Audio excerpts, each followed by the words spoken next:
கர்த்தருக்கு சோத்திரம். அனைவரையும் அன்போடு வாழ்த்துகிறேன். இந்த சான்ஸில் நீங்கள் நிறைய பேர் புலம்புவது, எங்கள் குடும்பத்தில் நான் ஒரு ஏழை குடும்பத்தில் பிறந்துட்டேன், அதனால் என் குடும்பத்தில் இருக்கிற தரித்திரம் போகலை.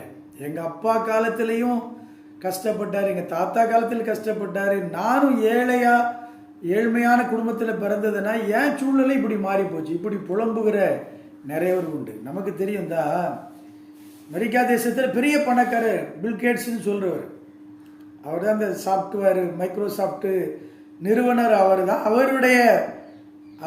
சொல்கிற ஒரு கூட்டு என்னென்னா, நீ பிறக்கும் போது ஏழையாக பிறக்கிறதுல தப்பு இல்லைங்கிறார். நீ ஏழையாக பிறந்தது தவறல்ல, ஆனால் நீ மறிக்கும் போது ஏழையாக மறித்தால் அது உன்னுடைய தவறு. அப்படின்னா என்ன அர்த்தம்?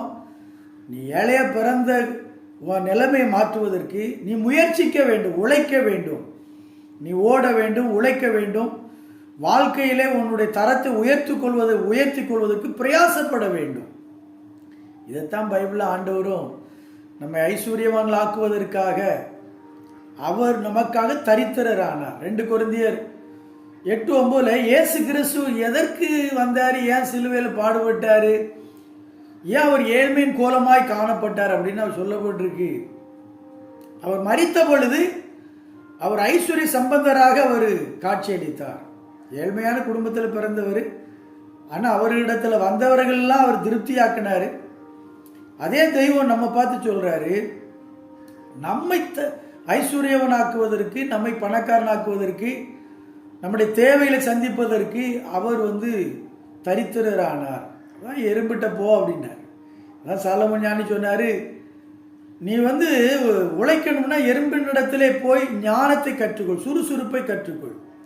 இந்த எறும்பு, இந்த தேனி, இது ரெண்டையும் நீங்கள் பார்த்தீங்கன்னா அதை மாதிரி கண்டினியூட்டியாக உழைக்கிறதற்கும் ஓடுகிறதற்கும் அதனிடத்திலிருந்து மனிதன் பாடம் கற்றுக்கொள்ள வேண்டும். இன்றைக்கி நிறைய பேர் ஸ்கூலில் போய் இன்றைக்கி ஆளுங்கட்சிக்காரர்களோ எதிர்கட்சிக்காரர்களோ ஸ்கூலில் போய் மாணவரிடத்தில் குழப்புறாங்க, கேள்வி கேட்குறாங்க, அப்படி இல்லை இப்படி இல்லை, நீங்கள் இந்த தொழிலுக்கு போகலாம் அந்த தொழிலுக்கு போகலாம் அப்படின்லாம் நம்ம சொல்கிறோம்.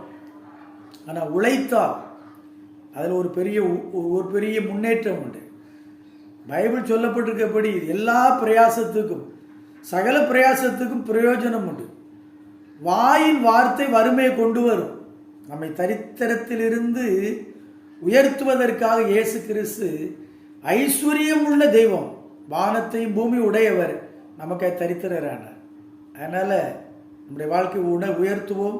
கர்த்தர் நம்மை ஆசீர்வதிப்பார். God bless you. God bless you.